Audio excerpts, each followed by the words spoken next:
Hi friends, welcome to the channel. Today I'm going to show you how I made these summer buntings.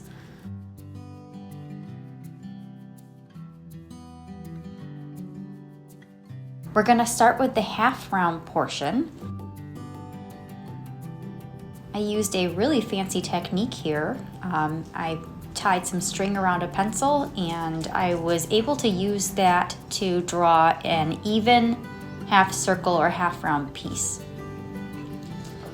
The fabric is folded in half here, so there are two layers together, and I did pin those pieces together before I started drawing on it so that I would have perfectly symmetrical pieces once I cut them out. After drawing on the half circle, I went around with the pencil again and darkened it up a little bit so that it was easier to see, and then took my gingers to cut both pieces out at the same time. I really wasn't sure exactly what size I wanted, and I have to be honest, I was kind of just eyeballing it and, well, making it up as I went along here. So, retrospectively, I had to come in and try to figure out how to explain how I did this. One good thing about being able to create things on the fly is that you can just come up with something, and one bad thing is that trying to explain how you did it can be tricky. I'll do my best for you though. Okay, so the next piece was ruffle number 1, or part B.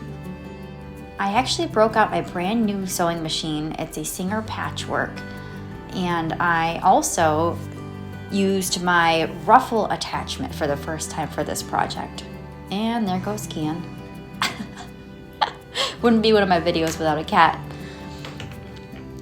So like I was saying, I had never used the ruffle attachment, and it was so simple to use. I don't know why I let this languish in a drawer as long as I did, but I'm glad that I gave it a whirl and found out how easy it is and what a very nice job it does.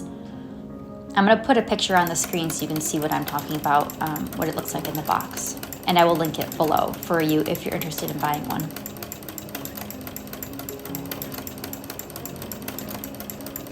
This fabric came from my stash, and I wish I had yards and yards and yards of it because it is so pretty.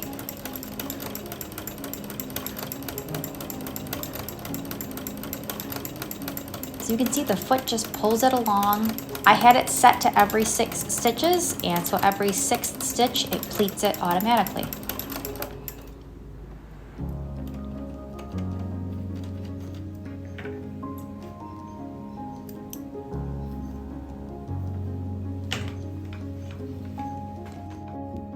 So I took the ruffle and put right sides together and went along and pinned it into place. I don't always pin things, but when you're working on a curve, it can be a little tricky to keep things lined up.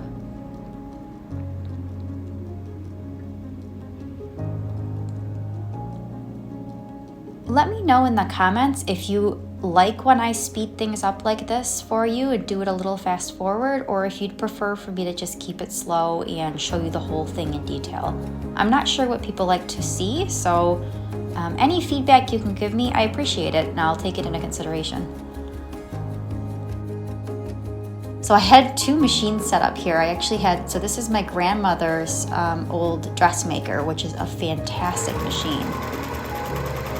I love the sound of it. It reminds me of like an antique car, the sound. As you can see, I had lots of pins to hold those layers in place. So the next step was to cut ruffle number 2. And as I show in the dimensions, I did use 6-inch pieces of fabric for these 2 big ruffles. So that's part B and part C.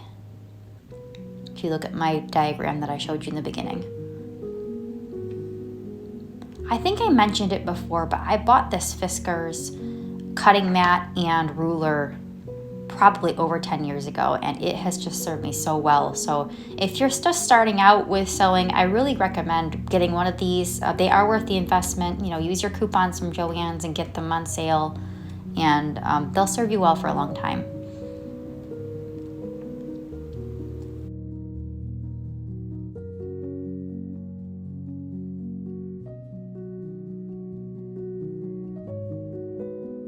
Here we're pleating the next ruffle, which is part C. And you'll notice that I had the wrong side up on this. And for this project, it didn't matter. But as I was stitching, I thought to myself, you know, if I use this in the future, I should pay attention to which direction the fabric is going because it will affect the way the pleats fall. Again, didn't matter for this project, but it was just something that I noticed. And since I was new to using the ruffle foot, it just didn't occur to me until then.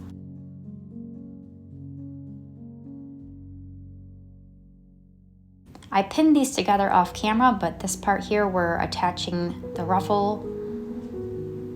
We're attaching ruffle 2 to ruffle number 1. The more fabric you add, the easier it is to catch things up in your stitches. So just take your time and make sure that you're not catching up any extra fabric because pulling stitches out is always a pain.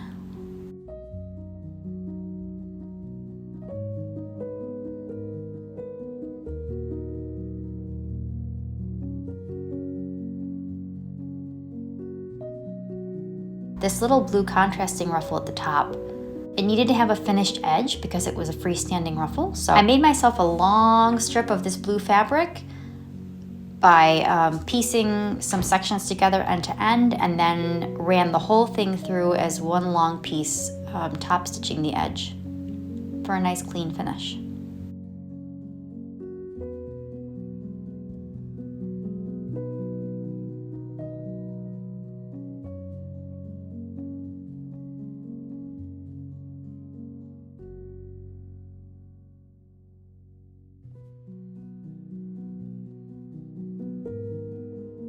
So you can see that as I have one machine set up to just do my straight stitching on, I can go over to the other machine with the ruffling foot and just pop it on there and run it through the ruffler. So it was really convenient to have both machines set up in this case.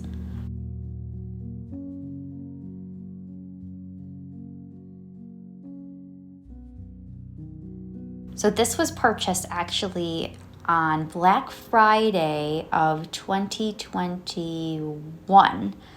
My husband got me a new sewing machine for Christmas, and of course I picked it out and let him know which one I was interested in, but we ended up getting it for $100 on Black Friday.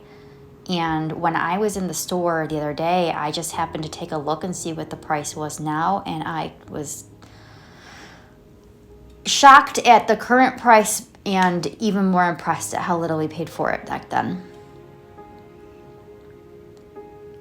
The ruffles pouring out of the back of this machine reminded me of a pasta machine when the pasta comes rolling out the back.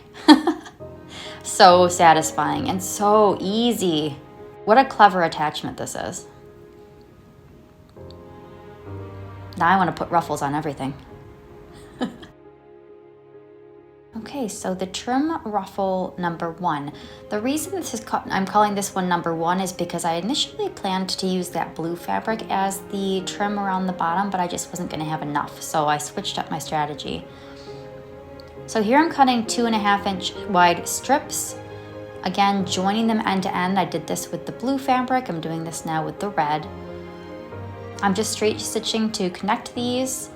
Make one long strip, and then I'm going to press the edge. I did do this with the blue piece, I just didn't show you. So I'm making a 1/4 inch hem, ironing it, and then I will top stitch it on the machine. Doing it all at once like this is much more efficient than doing it in small pieces.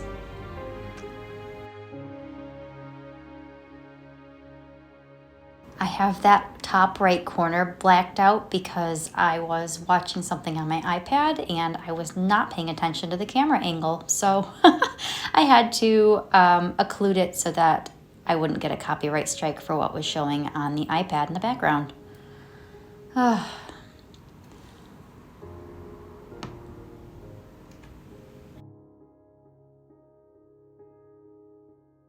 And you can see how quick it is for me to just go over to the other machine and pop it onto the ruffling attachment over there.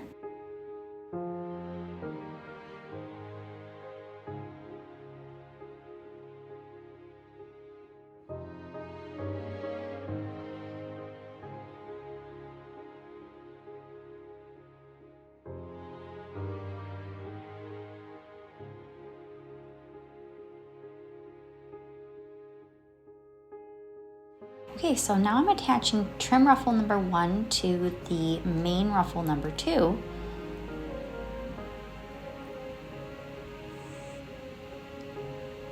I did not pin this in place on this one. I guess I just was feeling brave. And again, poor camera awareness. I'm sorry, I'm sticking my head right in the frame. Gosh. I get really into my project and I just am not paying attention to the fact the camera's there. And I'd like to say I'll get better at it, but we'll see. Okay, the rod pocket. I apologize, I did not film myself creating the little rod pocket, but it basically is just a 3-inch piece that I folded in half, then attached lined the raw edge up with the edge of the trim ruffle, and aligned all 3 pieces together to sew them together all at once. So you'll see that I'm sewing toward the edge because I wanted to make absolutely sure that the end lined up perfectly. I didn't want to be sewing along and have one end just sort of overlap. So I sewed away from myself first, left the needle in, turned the whole piece with the foot lifted up, and then repinned a couple sections there to make sure everything was straight and secure, and then sewed toward myself again. So instead of back stitching all those pieces, which might have them sort of move and shift against each other and get displaced, and you can see I'm just gently lining the pieces up as I go along. It probably would have been more efficient to pin the whole thing, but that's just the way I felt like doing it right then.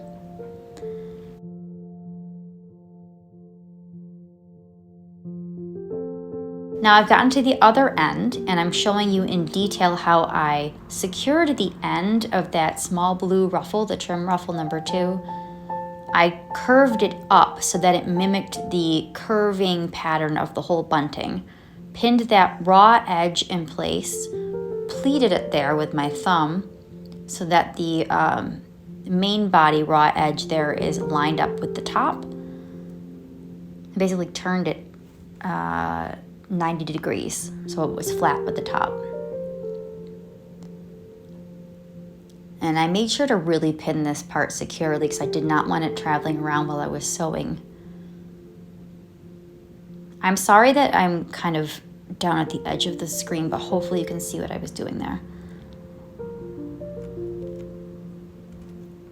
So I backstitched a little there to secure the piece I'd already been working on, pulled the whole section out of the machine, and took this opportunity to finish off the end of the rod pocket, which I had left raw. I wasn't exactly sure how long I wanted it, so I left it unfinished, but now that I knew exactly how long it was going to be, I trimmed it, pressed it for a 1/4 inch seam at the end, and then now I'm just top stitching it really quickly.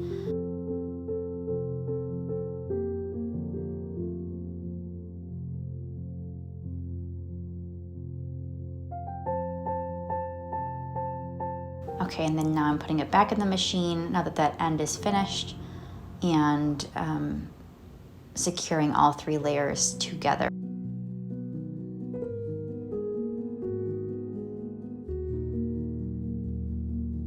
I'm going to sew pretty slowly here. This was definitely the most finicky part of this whole thing.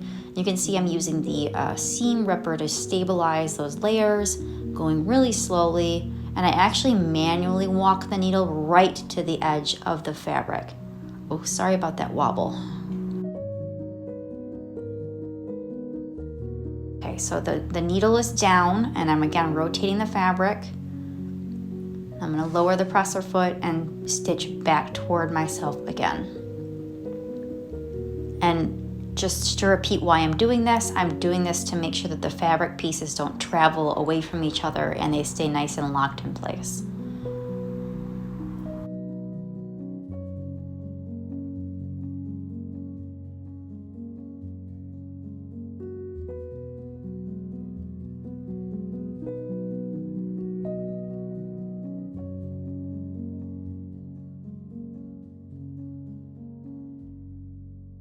There were a couple of seams there that were pretty hefty, and The machine wasn't struggling with it, but I just wanted to make sure everything stayed nice and lined up. So I was going slowly, and it was a little tedious, but I wanted it to look just right, and I didn't want to have to pull out any work and redo anything.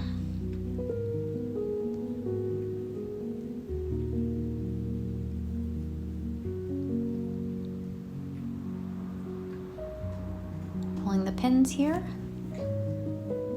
And here are some photos of the finished product.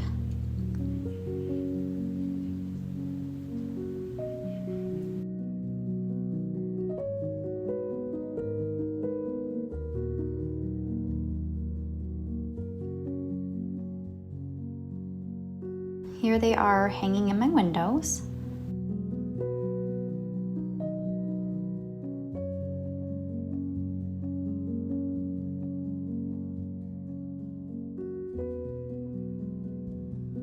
I did have some leftover fabric, so I decided to whip something up with it real quick and use it all up. I thought this turned out awful cute. That ruffler is just amazing. I made 2 layers of ruffles, and one a little bit wider than the other, and then I secured it to this remaining long piece of fabric.